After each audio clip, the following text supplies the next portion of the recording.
ऋग्वेद से हमें सामाजिक और राजनीतिक जीवन के बारे में कम जानकारी प्राप्त होती है, जबकि धार्मिक जीवन के बारे में ऋग्वेद से कुछ अधिक जानकारी प्राप्त होती है, क्योंकि ऋग्वेद धार्मिक दृष्टिकोण से ही लिखा गया ग्रंथ है। ऋग्वेद में जो उस समय जानकारी प्राप्त होती है उसके अनुसार धार्मिक जीवन में लोगों की सैद्धांतिक और भौतिक जीवन से जो प्रभावित तत्कालीन परिस्थिति थी उसके अनुसार उनका धर्म बना था। मतलब पहले से प्रचलित धर्म कोई नहीं था, उस समय जो उनकी सैद्धांतिक और भौतिक जरूरत थी उनके अनुसार उन्होंने अपने धर्म का स्थापित किया है, उसको शुरुआत की। ऋग्वेद में इस तरह के संकेत मिलते हैं।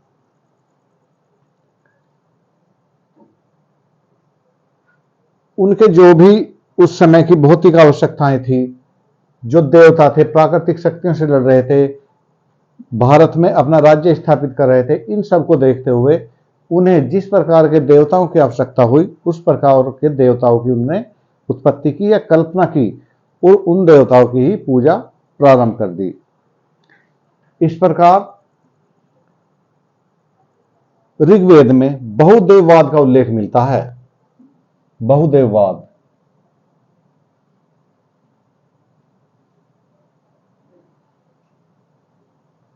बहुदेववाद मतलब ऋग्वेद में बहुत सारे देवता थे जिनकी आर्य लोग पूजा करते थे। ऋग्वेद में 33 देवताओं का उल्लेख मिलता है जिनकी ऋग्वेद में प्रार्थना की गई है। जिनमें प्रमुख देवता हैं उनके बारे में हम बताते हैं। ये सभी देवता प्राकृतिक शक्तियों के प्रतिनिधि माने गए थे। जैसी प्राकृतिक शक्ति थी, जैसे कि मैंने पहले बताया, भौतिक शक्ति से प्रभावित थे, वैसा ही उन्होंने देवता बनाया और उसमें उसकी प्रार्थना करने लगे ताकि उन्हें उस कष्ट से छुटकारा मिल सके। तो इस प्रकार सभी देवताओं को प्राकृतिक शक्तियों का प्रतिनिधि माना गया था और उनमें मानवीय गुण आरोपित कर दिए गए। मतलब प्राकृतिक शक्तियों का प्रतीक मानना और उनके अंदर ही, देवता के अंदर, मानवीय गुण आरोपित कर दिए गए। मानव और देवताओं में कुछ अंतर थे, जैसे कि मनुष्य मृत्या मतलब मनुष्य की मृत्यु होती है और देवता की मृत्यु नहीं होती है। इसके अलावा मनुष्य में अनेक प्रकार की कमजोरियां होती हैं, देवता शक्ति संपन्न होते हैं। मनुष्य के अंदर दुर्बलताएं होती हैं, देवता के अंदर दुर्बलता नहीं होती है। तो मनुष्य और देवताओं में ये अंतर था, नहीं तो मनुष्य जैसे गुण ही उन्होंने इनमें सोचे थे। इसके अलावा ऋग्वेद कालीन देवताओं को 3 वर्गों में बांटा जा सकता है।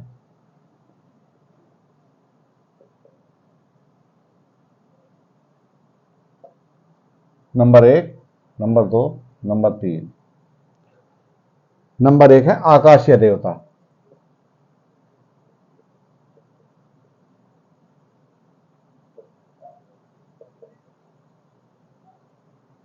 आकाशीय देवताओं में ऐसे देवताओं की कल्पना की गई है जैसे दोष, वरुण, मित्र, सूर्य, सवित्र, पूषण, विष्णु, उषा, अश्विन आदि।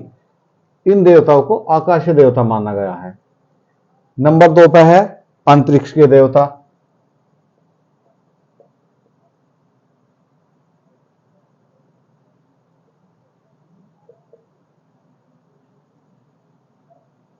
अंतरिक्ष के देवताओं में जिन्हें स्थान दिया गया है उनमें इंद्र, रुद्र, वायु, वात, पर्जन्य, आप, यम, प्रजापति वगैरह इन्हें अंतरिक्ष के देवता माने गए हैं। इसके अलावा पृथ्वी के देवता नंबर 3 पे हैं। पृथ्वी के देवता, इसमें अग्नि, पृथ्वी, सोम, बृहस्पति और नदियों के देवता को स्थान दिया गया है। ऋग्वेद काल की एक अन्य विशेषता यह है कि ऋग्वेद में पुरुष देवताओं को महत्व दिया गया है, यानी कि अधिकांश देवता पुरुष थे। स्त्री देवताओं में सिंधु,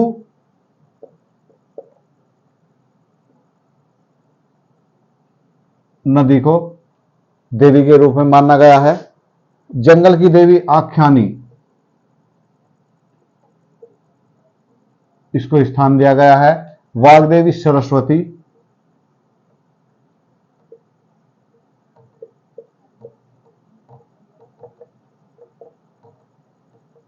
सरस्वती को स्थान दिया गया है। इसके अलावा अन्य कोई स्त्री महत्वपूर्ण देवी के रूप में वंदनीय नहीं पाई गई है।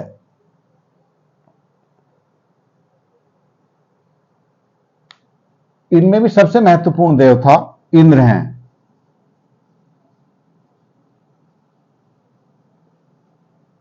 इंद्र का वर्णन 250 श्लोकों में किया गया है।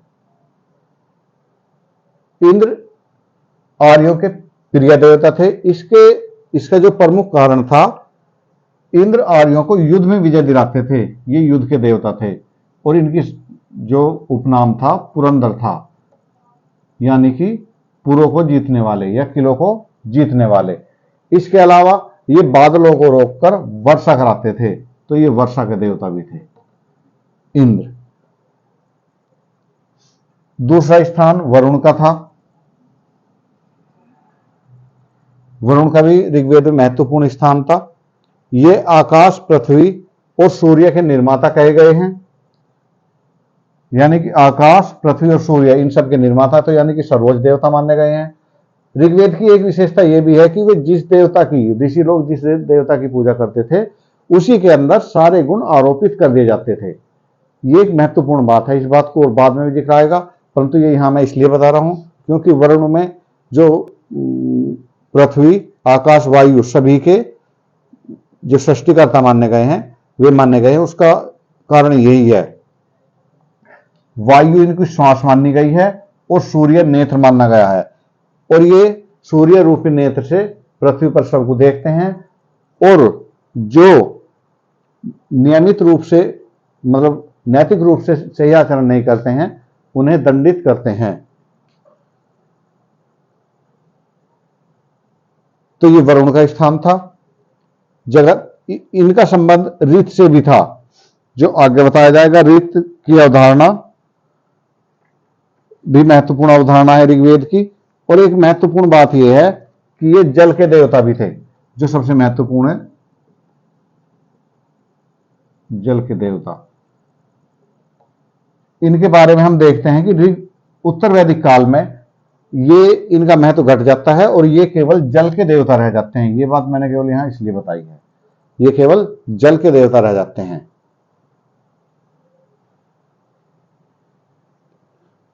इसके बाद आता है अग्नि।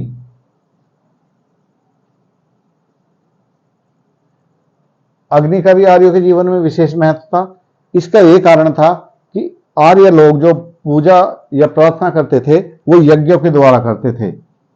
यज्ञ, और यज्ञ में आहुति दी जाती थी, जो अग्नि के द्वारा देवताओं तक पहुंचती थी।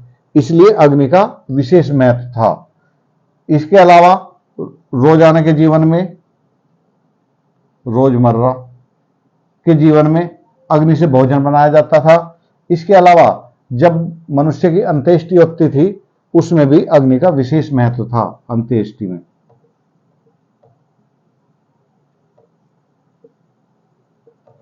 तो इसलिए अग्नि का भी आर्यों के जीवन में विशेष महत्व था। इसके बाद एक सोम देवता था, जो वनस्पति के रूप में था, जो हिमालय पर्वत के मुजवंत चोटी पर पाया जाता था। ये एक पेय पदार्थ था जिसे देवता पान करते थे। इस तरह से ये देवता महत्वपूर्ण देवता थे, जिनके सम्मान में, जिनकी प्रार्थना में सबसे अधिक मंत्र बोले गए हैं। जैसा कि पहले बताया था, आर्य लोग देवताओं को मूर्त रूप में मानते थे और उसमें मानवोचित गुण स्थापित कर देते थे, जिनमें कुछ अंतर था, जो मैंने पहले ही बताया जा चुका है।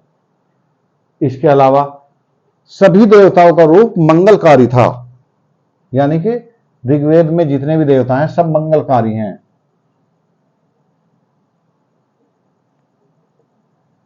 सिवाय एक देवता के, रुद्र को छोड़कर। इनका रूप मंगलकारी नहीं था, इनका रूप विनाशकारी था। बाकी सभी देवताओं का रूप मंगलकारी था।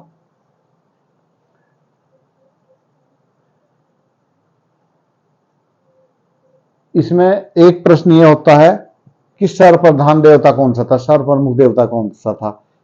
तो इसमें हम यही बता सकते हैं कि आर्य लोग जिस देवता की पूजा करते थे उसे ही वो सारे गुण यानी कि उसी के अंदर आरोपित कर देते थे, उसी को सर्वोच्च देवता मान लेते थे। तो ऋग्वेद में हम ये बात बिल्कुल नहीं कह सकते कि किसी एक देवता को कि ये सर्वोच्च देवता था, ये सर्वप्रधान देवता था, ये प्रधान देवता था। ये बात हम नहीं कह सकते हैं। तो यानी कि प्रधान देवता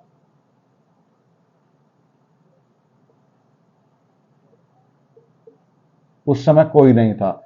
ऋषि जिस देवता की पूजा करते थे वही प्रधान मान लिया जाता था। वो समय और परिस्थिति पर निर्भर करता था कि इस देवता की पूजा कब करनी है। सभी देवता प्राकृतिक शक्तियों के प्रतीक माने जाते थे।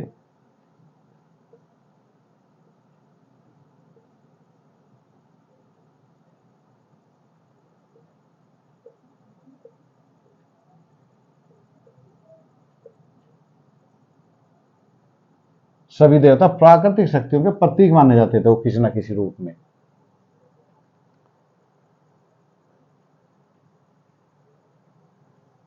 इसके अलावा हम देखते हैं कि ऋग्वेद काल के अंतिम चरण में बड़े बड़े राज्य या जन आपस में मिलने लगे थे और वे बड़े राज्यों का रूप धारण करना शुरू कर दिया था। तो यही धारणा हम धर्म के क्षेत्र में भी देखते हैं।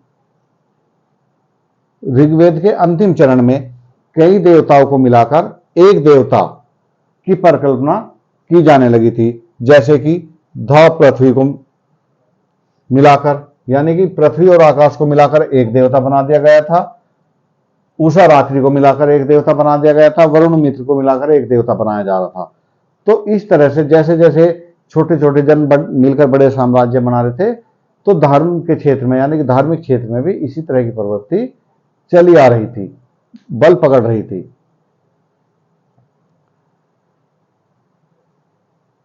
उस समय की उपासना पद्धति यानी कि पूजा की पद्धति क्या थी?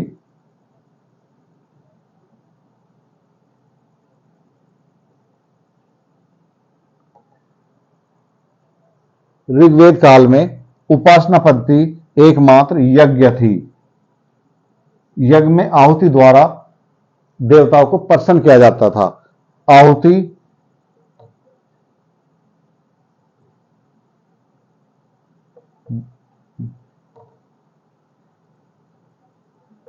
अन्न, दूध, मांस आदि की आहुति दी जाती थी, जिससे देवता प्रसन्न होते थे। ऋग्वेद में कहीं भी मंदिर या मूर्ति पूजा का कोई उल्लेख नहीं मिलता है। ना ही उस समय मूर्ति पूजा प्रचलित थी और ना ही किसी प्रकार का मंदिर था या धार्मिक स्थल था।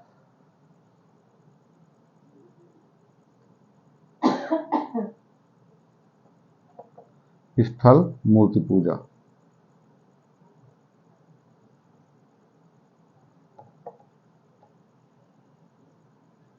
इसका प्रचलन ऋग्वेद में नहीं था। केवल यज्ञों के द्वारा पूजा की जाती थी। पूजा भौतिक लाभ के लिए की जाती थी, जैसे कि युद्ध में विजय, अच्छी फसल, पुत्र प्राप्ति। ये पूजा के उद्देश्य थे। ऋग्वेद में कहीं भी मोक्ष के लिए पूजा पद्धति नहीं मिलती है। मोक्ष के लिए वो लोग पूजा नहीं करते थे, क्योंकि उनका दृष्टिकोण उपयोगितावादी था। वो जीवन को सकारात्मक दृष्टि से देखते थे, इसलिए वो मोक्ष की तरफ ध्यान नहीं देते थे। अब एक महत्वपूर्ण बात, ऋग्वेद में धर्म शब्द कानून के लिए आया है। उसका नैतिक व्यवस्था से इस धर्म का कोई संबंध नहीं था। ये कानून, जैसे कि वर्तमान में कानून है लॉ, LAW, उस रूप में धर्म शब्द प्रचलित था। ऋग्वेद में धार्मिक जीवन में एक महत्वपूर्ण व्यवस्था थी ऋत की अवधारणा।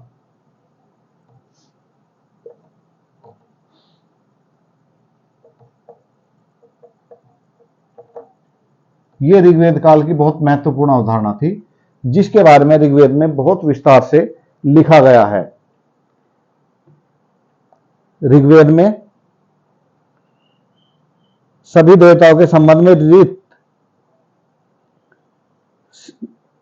जो विश्व की नैतिक और भौतिक व्यवस्था थी, उसे माना गया है।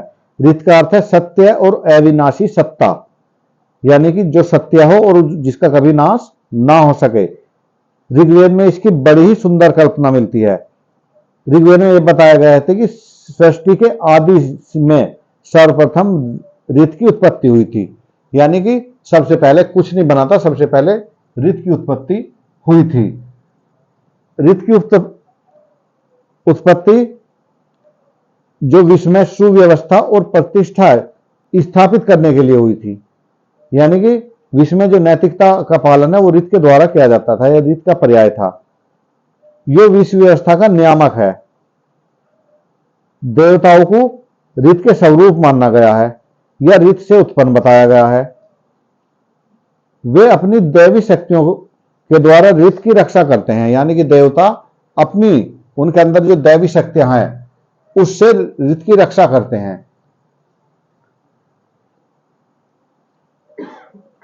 तो इस बात से यही पता लगता है कि ऋत एक शिष्टाचार या सदाचार का मार्ग था जो समाज में यह रहना जरूरी था। परंतु बाद में दोनों ऋत और धर्म ये संयुक्त हो गए और धर्म का स्वरूप नैतिक हो गया। तो ऋत की अवधारणा, इसका रक्षक, ऋत का रक्षक वरुण को बताया गया है, क्योंकि वरुण को बताया गया कि विश्व व्यवस्था का नियामक है जो ऋत की अवधारणा से मेल खाता है। तो इस तरह वरुण को ऋत का नियामक बताया गया है।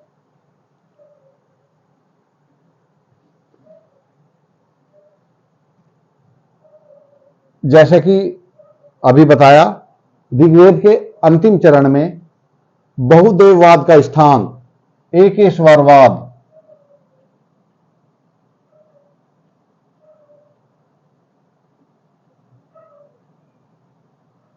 एकेश्वरवाद लेते जा रहा था,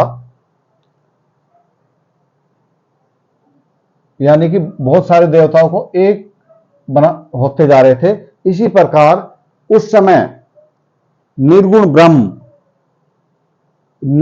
ब्रह्म की उत्पत्ति भी हो चुकी थी ऋग्वेद के नासदीय सूक्त में।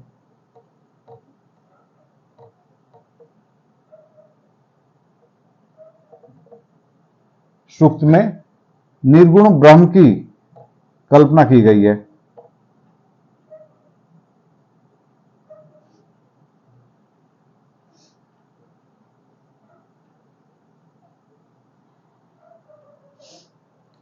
तो उस समय निर्गुण ब्रह्म की ओर भी लोगों का ध्यान आकर्षित हो चुका था। ऋग्वेद में पारलौकिक जीवन के बारे में भी कल्पना की गई है। लोगों का मानना था कि मरने के बाद, पारलौकिक जीवन मतलब मरने के बाद लोग यम द्वारा शासित यमलोक में जाते हैं और वहां पर या तो वे नरक में जाते हैं, स्वर्ग में जाते हैं। स्वर्ग की अवधारणा बड़ी ही सुंदर की गई है। स्वर्ग की, जहां पे व्यक्ति आदि व्याधि, बीमारी, किसी तरह की दुख या गर्मी सर्दी, इस तरह का कोई प्रभाव नहीं होता, बड़ा सुखी जीवन जीते हैं जिसमें किसी तरह का दुख या विपदा नहीं होती है। देवता स्वर्ग में ही निवास करते हैं। स्वर्ग को विष्णु का तृतीय पद भी कहा गया है। तो वहां पर निवास करते हैं और सुखपूर्वक जीवन जीते हैं। इसके विपरीत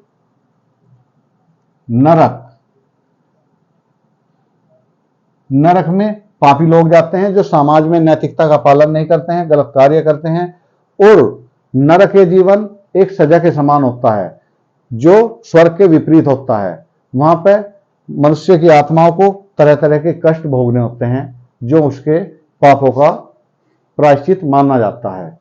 इस तरह से पारलौकिक अवधारणा भी ऋग्वेद काल की बड़ी ही सुंदर दिखाई देती है। ये था ऋग्वैदिक काल का धर्म और धार्मिक जीवन। कृपया हमारी वीडियो को शेयर करें, लाइक करें, सब्सक्राइब करें, कमेंट करें। धन्यवाद।